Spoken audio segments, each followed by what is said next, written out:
Pixel season is definitely right around the corner, and the amount of leaks that we are getting on the upcoming Pixel devices confirms it. Following the recent leak showcasing product images from Arctic Blue and the orange color option for the Pixel 7a, we now have a real-life images of what seems to be the retail unit of the carbon and Arctic Blue colorways. The images were shared on the Twitter by Snoopy Tech and features both the carbon and Arctic Blue Google Pixel 7a in various states of an unboxing. These images give us a better look at what the colors will look like in a real life.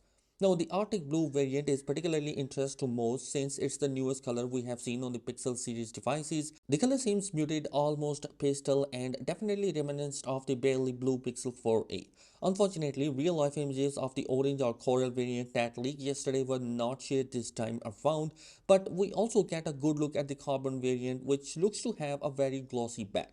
Probably enough to confuse many on whether this phone includes a gloss back or the same plastic back. Regardless of the material, the color is very much resemblance to the Pixel 7 device. Thankfully, we are only 12 days away from the Google I/O event, and we are expected to see some hardwares on that particular event as well, which includes the Pixel 7a, the Pixel Fold, and the Pixel tablet. Now, other specification includes a 6.1-inch of a display with 90Hz refresh rate, which is for the first time in an A series Google device. We have a 64 megapixel of a main sensor, 12 megapixel of ultra wide, and a 13 megapixel of front facing camera.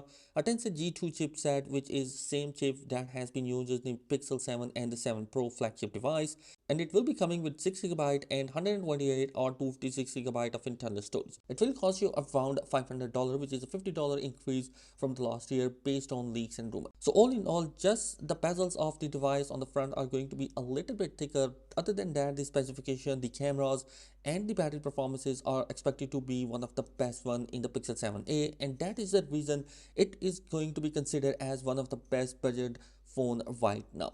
And you guys, let me know your thoughts in the comment section below. What are your opinion on that? Thanks for watching. Be sure to subscribe. Peace.